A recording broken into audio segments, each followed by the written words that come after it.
पूर्व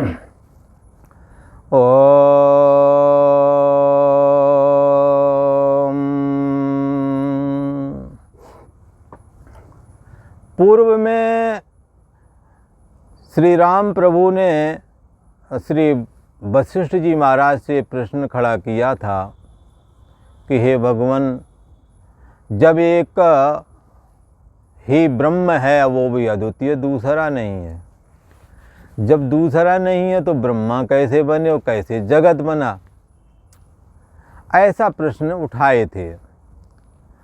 तो श्री वशिष्ठ जी महाराज ने उसका उत्तर दिया कि हे राम, सारा जगत संकल्प रूप है। क्यों संकल्प रूप है? क्योंकि संकल्प रूप ब्रह्मा ने रचा है। ब्रह्मा जी संकल्प रूप कैसे हैं? यदि ऐसा कोई कहे तो उसके लिए कहते हैं क्योंकि आदि जो ब्रह्म है उसमें अहम अस्मि नहीं था, निरहम पद था। निरहम पद में अहम पद का उदय होना ही ब्रह्मा जी की उत्पत्ति है। जैसे तुम जब सो रहे थे तो तुम्हारे अंदर अहम नहीं था और बगैर अहम के आप सो रहे थे, पर किसी ने जगाया तो प्रथम आपका जो अहम जगा था उसमें देह और जगत नहीं था, परंतु ये प्रक्रिया इतनी तीव्र और झीनी है कि हम उसको पकड़ ना सके। जब हमने पकड़ा तो हमें पता लगा मैं देह हूँ। किसी ने कहा ये कैसे कही महाराज? जैसे उदाहरण के लिए हम कमरे में जब कोई बल्ब जलाते हैं तो बल्ब में जब बटन दबाते हैं तो प्रथम बल्ब के अंदर में जो टंगस्टन धातु का तार है उसमें उसमें विद्युत आती है। पहले चला करता था, अब तो ये एलईडी आ गई ना, तो पहले तो उसमें एलईडी जो छोटे छोटे दाने भीतर होते ना उनमें आता है, तो उनमें आता है। फिर वो एलईडी का जो बल्ब है, जो कांच का गिलास, उसमें प्रकाश भरता होगा, फिर उसके बाद कमरे में भरता होगा, फिर जंगलों से बाहर निकलता होगा। प्रक्रिया तो ऐसी है, परंतु ज्यों ही बटन दबाते हैं हमें तो ऐसा लगता है कि बल्ब जल गया और जंगले के बाहर प्रकाश भी दिखने लगा। हालांकि वो भी प्रकाश की भी एक गति है, उस गति को हम पकड़ नहीं पाते। जैसे यही प्रक्रिया यहाँ पर भी है। जब मन में ब्रह्म की चेतना आती है उस समय हम सगुण निराकार की स्थिति में होते हैं, पर ये प्रक्रिया हम समझ नहीं पाते कि इसके पहले ही हम देह हो जाते हैं और देह और जगत के रूप में दिखने लगते हैं। यदि इसका आप अनुभव करना चाहें तो आप देखें, आप कभी जाग करके देखें। सोते समय जब आप देखेंगे देह और जगत एक साथ दिखना बंद होता है, और जब आप जागते हैं तो देह और जगत एक साथ दिखना चालू होता है। क्या मतलब? चैतन्य सत्ता ब्रह्म से देह और जगत एक साथ ही निकलते हैं, एक साथ ही लीन होते हैं, क्योंकि ब्रह्म का आभास, ब्रह्म का प्रतिबिंब जो वासनात्मक मन पर पड़ता है वही तो देह और जगत है।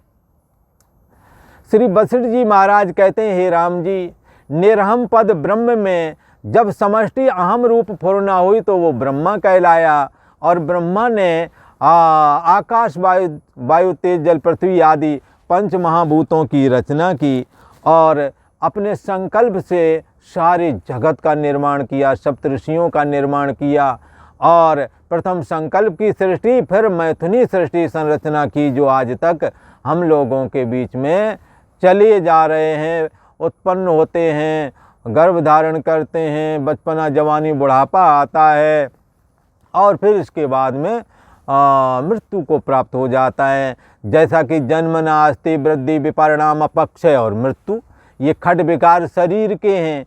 मन के भी विकार सुख और दुख हैं, बुद्धि के विकार कर्ता और भोक्तापना है, और बुद्धि का होना ना होना, ये जीवात्मा का यह स्वरूप साक्षी के द्वारा जाना जाता है।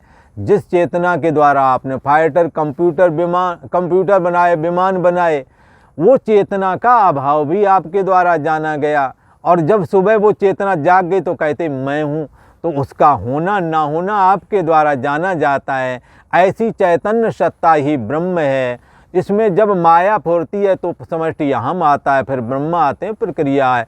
कि किस प्रकार से ये सृष्टि संरचना है। पूर्व के एपिसोड में हमने इस बात की चर्चा की है, तो आप विस्तार से वहाँ से देख लेना।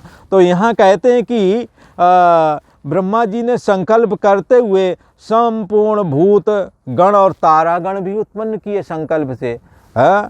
और उन्होंने ब्रह्मा जी ने क्या चारों मुख कब हुए हैं? जब ब्रह्मा जी को साम ऋचा जब वर्णन करना चाहा तो एक मुख उदय हुआ, साम ऋचा हो गए, सामवेद आ गया। यजु ऋचा जब गाना चालू करे यजुर्वेद प्रकट हो गया। हाँ, इसी प्रकार से अथर ऋगु साम और ऋग्वेद यजुर्वेद सामवेद ये तीन जब गाए तो तीन मुख हो गए। और जब अथर्व वाला गाया तो फिर चौथा हो गया। और जब पुराण वगैरह वो क्या कहते हैं श्रुति स्मृति गाए तो ऊपर वाला हो गया। इससे 5 मुख का वर्णन आता है, पर इसमें कुतर्क नहीं करना चाहिए, शास्त्र के वचनों पर विश्वास रखना चाहिए। ये उपमा दे करके किस रहस्य से को क्लियर करने वाले जो ये रहस्य क्लियर कर रहे हैं, ये हमारी बुद्धि में बेशक समझ में ना आवे, पर ये सच्चाई शास्त्र जो कहता है सत्य ही कहता है, ऐसा धारण करना चाहिए।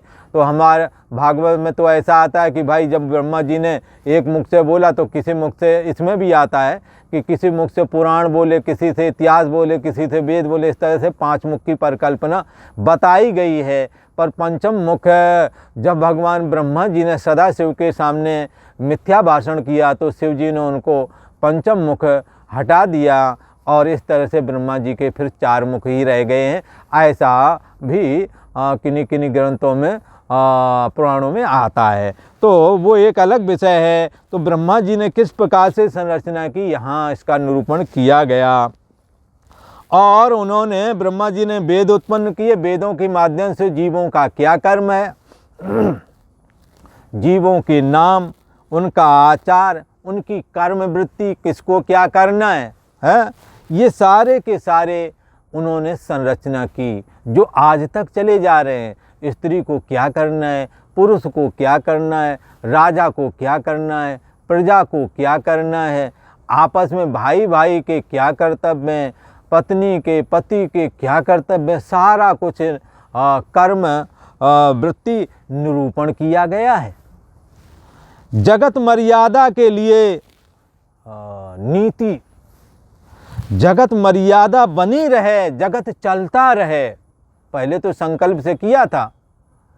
और बाद में क्या हुआ है कि उन्होंने मैथुनी सृष्टि चालू कर ली।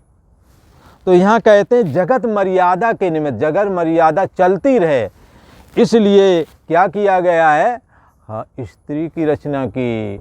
संकल्प से सभी के सत्य संकल्प नहीं हो में गया, ऐसा कुछ सोचा होगा, वो जाने क्या सोचा है, परंतु जगत मर्यादा चलती रहे इसलिए स्त्री को रचा। हाँ, जो बताया ना मैथुनी सृष्टि, बाद में जब संकल्प की सृष्टि नहीं बढ़ी, जैसे दक्ष प्रजापति ने दक्ष प्रजापति ने संकल्प किया 1000 संतानें पैदा हुई। हाँ, पर नारद बाबा पहुंच गए, उनको उपदेश कर दिया तो बैरागी सन्यासी बना दिया। जन्मी भाई दक्ष के 10 सहस्त्र संतान, वे गृहस्थ जब तक बने दे बैठे ये ज्ञान। कौन? नारद बाबा। हाँ, कहने लगे संसार में फंस जाओगे, पुनर्जन्म पुनर्मरणम में पड़ जाओगे। ये कौन थी? संकल्प सृष्टि थी। उन्हें साधु बना दिया।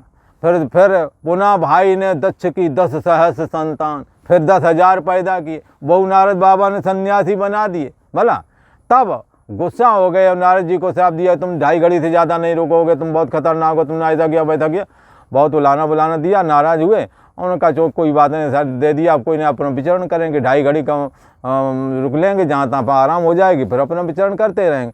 फिर तो उन्होंने कन्याएँ पैदा की। उन कन्याओं को क्या करोगे, कौन वैराग्य कराने जाए, तो इसलिए जगत की मर्यादा के लिए स्त्री रचा। भला और स्त्री को पता है कि कन्याएं तो घर में रहेंगी और बालक हैं इधर उधर खेलने कूदते गए, उनका कोई भी दिमाग घुमा देगा, और लड़कियां तो अपनी माँ के साथ रहेंगी, तो इस करके उनका दिमाग नहीं घुमा सके। और वो कन्याएं दक्ष की बहुत सारी हैं, तो उन कन्याओं का सप्तऋषियों का विवाह, सप्तऋषियों के साथ और किसी का ऐसे कैसे, जैसे वो चंद्रमा को 27 कन्याएं दे दी गई रोहिणी समेत बोला। तो इसी प्रकार से ये सारी सृष्टि को बढ़ाने के लिए उनके विवाह कर दिया। अब उन्हें कौन सन्यासी बनाए, इसलिए यहाँ साफ आया जगत मर्यादा के निमित्त स्त्री को रचा। फिर जगत मर्यादा नहीं चल रही थी। इसी प्रकार ब्रह्म की माया ब्रह्मा रूप होकर के बड़े बड़े शरीर धारण कर गई, स्त्री पुरुष के शरीर, राक्षस के शरीर, पेड़ पहाड़ के शरीर।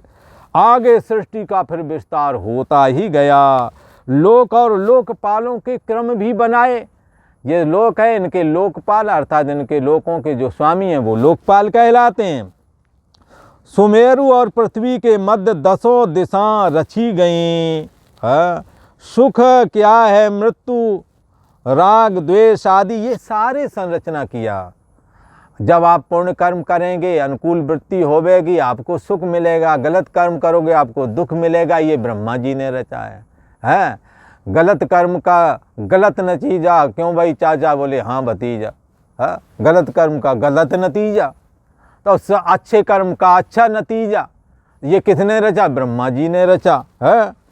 तो मृत्यु, राग द्वेष, हाँ ये सब, जहाँ राग जहाँ आपका मन लगता है, अनुकूलता लगती है, वहाँ कई बार राग हो जाता है। जहाँ नहीं अनुकूल लगता वहाँ द्वेष हो जाता है। इस प्रकार संपूर्ण जगत त्रिगुण रूप ब्रह्मा जी ने रच दिया। त्रिगुणात्मक माया को धारण करने आ रही अथवा त्रिगुणात्मक माया है जिन्हों में, ऐसे जो ब्रह्मा जी हैं उन्होंने ये सारा जगत रच दिया। ये बात कौन बता रहा है? श्री वशिष्ठ जी महाराज बता रहे हैं श्री राम प्रभु को।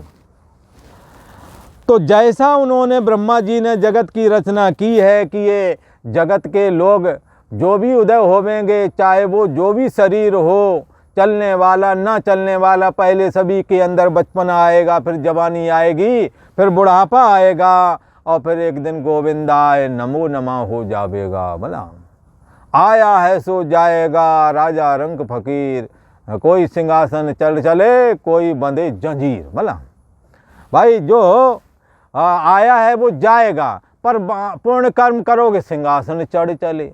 भला और यदि पाप कर्म करोगे तो बंधे जंजीर, और जमराज जंजीर में बांध करके खींच के ले जाएंगे। इसलिए भाई हमों जीवन में शुभ कर्म करना है और भगवान की भक्ति करना है, ताकि ये जंजीर ना दिखाई पड़े, ये खतरनाक आदमी जमराज ना दिखाई पड़े। भला भगवान की भक्ति करो, भगवान के गण आवेंगे, और ब्रह्म चिंतन करो तो कोई ना आवेगा। सारे जगत का एकमात्र आधार ब्रह्म में प्रविष्ट हो जाओगे। इसी का नाम है कैवल्य निर्वाण। भला बोले ये आत्म कैसे उसमें प्रवेश हो जाएंगे? अरे यही आत्मा ही ब्रह्म है। अयम आत्मा ब्रह्म, ये आत्मा ही ब्रह्म है, सो प्रभु और नहीं। जिसके लिए इतना परेशान हो वो कोई और नहीं, सो तू है, तेरे अंदर ही है। वो उपमध्य जैसे बास बसत है, मुकुर माहे जिम छाई, तिम हर ही बसें निरंतर घट ही खोजो भाई, काहे रे बन खोजन जाई। अब वन में का खोजने जा रहे?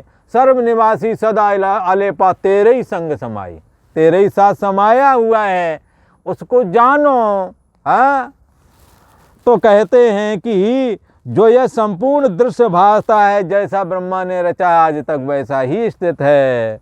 हे राम जी, ये जो जगत में दिखता है ब्रह्मा जी ने जो बनाया है, ये सब माया मात्र इदम द्वैतम, ये सब माया मात्र ही है। किसी ने मारा ब्रह्म लिपोत बराबर कर दिया, माया मात्र। अरे माया मात्र किसे कहते हैं तो बता दो।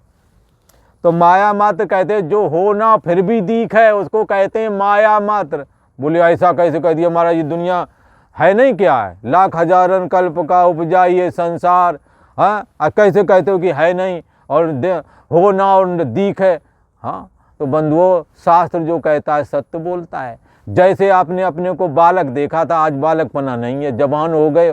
जवान वाले ने अपने को देखा बुढ़ापा हो गए। हम भी कभी हम काले बाल से सफ़ेद हो गए हैं, और बताऊं कि ये बस जवानी नहीं रह गई है। भला और कभी हमने देखा था जवानी को, कभी बचपना भी देखा था। तो जो होना फिर भी दिखे, अगर होता तो रहता। बोले ऐसे कैसे कही? बोले परिभाषा ही यही है, सत्य कहिए जो बिनसे नहीं, और चित्त चैतन्य सकल घटमाई। जो हर समय रहे आनंदा, ताई को कहिए सच्चिदानंदा। भला जो जिसका कभी विनाश ना हो, उसको सत्य कहते हैं। त्रिकाल अबाधित्वम सत्यत्वम, तीनों कालों में जिसका बाध नहीं होता उसका नाम सत्य है। बचपना, जवानी, बुढ़ापे का ये बाधित, बाद माना बाधित हो गए, नहीं है आज, कभी थे। इसी प्रकार धनी होना, और धनी जब धन नहीं रहेगा तो गरीब हो जाओगे, ये भी कभी है कभी नहीं है। इस संसार में कोई ऐसी वस्तु नहीं जो सदा स्थायी हो ना फिर भी दिखे, उसको कहते हैं माया मात्र। इसीलिए कहा हे राम जी, इस प्रकार जगत का क्रम हुआ है। संकल्प रूप संसार बड़ा स्थित होकर के अज्ञान से सत्य सा भासता है। भास सत्य एव जास सत्यता से जड़ माया। जिस चैतन्य सत्ता आत्मा की सत्यता लेकर के ये माया सत्तावान होकर के सत्य सी जवान से, बचपन वाले जैसे, अब बूढ़े से होकर के दिखते हैं। बुढ़ापा भी है तुम्हारे में नहीं, ये लेके चला जाएगा शरीर को भी। जो दिख है सो सकल विनाशी, जो दिखने में आता है ये नाशवान है, पर जो दिख है वो सकल विनाशी है, जो देख है वो सकल अविनाशी। इसलिए अविनाशी तू तद्विद्येन सर्वमिदं ततम्। अविनाशी तो तुम उसको समझना जिसके द्वारा ये सब जाना जाता है। बोले क्या सब? यही सब इन्हें तुम सर्वम भी जानी याद। कौन सब? सारा देह और जगत किसके द्वारा? आँखों के द्वारा। आँखें किसके द्वारा जानी जाती हैं? मन के द्वारा। और मन किसके द्वारा जाना जाता है? बुद्धि के द्वारा। बुद्धि का होना, हाँ लगता मैं हूँ सब कुछ जानना हो। बुद्धि का ना होना, कुछ भी ना जाना, सुख से सोया। जानना ना जानना भी जिसके द्वारा जाना जाए, को देवा। ये कौन सा देव है? यो बुद्धि पर तस्तुषा, जो बुद्धि के परे है, ये कौन सा देव है? सो प्रभु और नहीं, यही है ऐसा आत्मा सा विज्ञेहा, ये आप ही हैं। ये लास्ट में आपकी ही सत्ता बचती, यही सत्य है। इसलिए सत्य में वो जयते, सत्य की सदा जय होती है, सत्य का कभी अभाव नहीं होता। हे राम जी, ये बड़ा संसार जो है अज्ञान से, आत्मा में मैं बुद्धि ना हो करके देह और जगत की ओर ही ये संकल्प फुरता रहता है, और उसी में अपने को मैं बुद्धि के रूप में, अर्थात शरीर आदि में, ये भी दृश्य है, इसमें मैं बुद्धि करके देखने लगता है। ये संकल्प से रचा है शरीर और जगत। हाँ, पूर्व के कर्मों का प्रारब्ध बना करके शरीर की संरचना हुई है। इसलिए कई लोगों ने गाया, पहले बनती हैं तकदीरें फिर बनते हैं शरीर। भला पहले तकदीर बन जाते, कर्म संरचना, फिर बाद में शरीर बनता है। तो ये सब क्या है? फिर इस जो तुमने कर्म किया उसका संकल्प करते हैं कि इतने वर्ष तक ये शरीर है, ऐसा सुख दुख भोगे, और इसी में जो पुरुषार्थ करेगा वो मोक्ष को भी प्राप्त करेगा। ये भी विधि का विधान है। पुरुषार्थ के द्वारा आप अपने कर्म संस्कार को बदल सकते हैं। यह सब ब्रह्मा जी ने संकल्प से संरचना किया है। संकल्प के बस से जगत की क्रिया फैलाता है ये ब्रह्मा।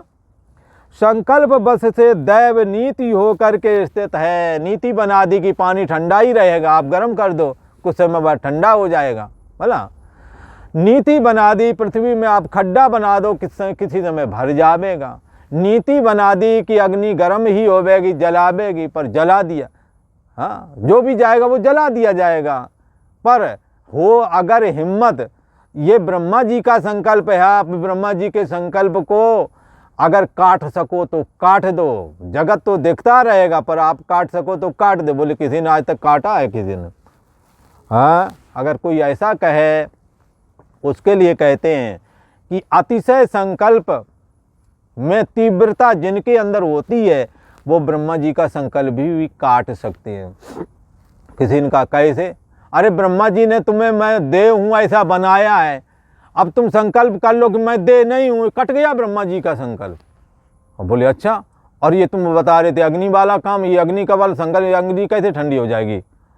हो जाएगी। सती साध्वी सीता माता ने हाँ, जब अग्नि परीक्षा दी तो उन्होंने कहा था हमने परिपुरुष का चिंतन कभी ना किया हो तो ये अग्नि ठंडी हो जाए। अग्नि ने नहीं जलाया सीता माता को और सीता माता अग्नि परीक्षा में पास हुई। ये बात जग जाहिर है, रामायण में सभी जगह सभी लोग जानते हैं, ये रामायण में बात आती है। इसी प्रकार से इसी ग्रंथ में इंद्र और अहिल्या का आख्यान आया था, जिसमें इंद्र का अहिल्या के प्रति इतना तीव्र संवेग, उसे जब अग्नि में जलाया गया तो उसे लगा कि मैं अहिल्या के पास पहुंच गया। अहिल्या को जब जलाया गया तो कहा मैं इंद्र के पास पहुंच गया। अग्नि उन्हें जला न सकी। ये ब्रह्मा जी का संकल्प है, आप तीव्र संवेग करें, आपका यदि काट सके तो काट दें, आप अग्नि को ठंडा कर सकते हैं। आप जो तुम्हें देह बना दिया है, आप देह से आप कहें कि मैं देने में निराकार आत्मा हूँ, ये ब्रह्मा जी का संकल्प कट गया। इसलिए ब्रह्मा जी का संकल्प तो आपको काटना ही पड़ेगा, बगैर काटे तो निर्वाण की प्राप्ति नहीं हो पाएगी। ब्रह्मा जी ने आपको देह बनाकर भेजा, आप कहो कि मैं देह नहीं हूँ, और उसका तरीका ब्रह्मा जी बता रहे हैं कि कैसे इस जाल, हमारे मकड़ जाल से कैसे निकलोगे। हमारे संकल्प को काटो, और काट लिया तो मुक्त हो गए। इसी का नाम है कैवल्य निर्वाण। तो ब्रह्मा जी ने संकल्प से रचाया और संकल्प के वश से जगत की समस्त क्रिया फैलाता है, और संकल्प के वश से दैव अर्थात प्रारब्ध की नीति रचना करता है। पुरुषार्थ भी ब्रह्मा जी का ही संकल्प है। और आज इतना ही। ओ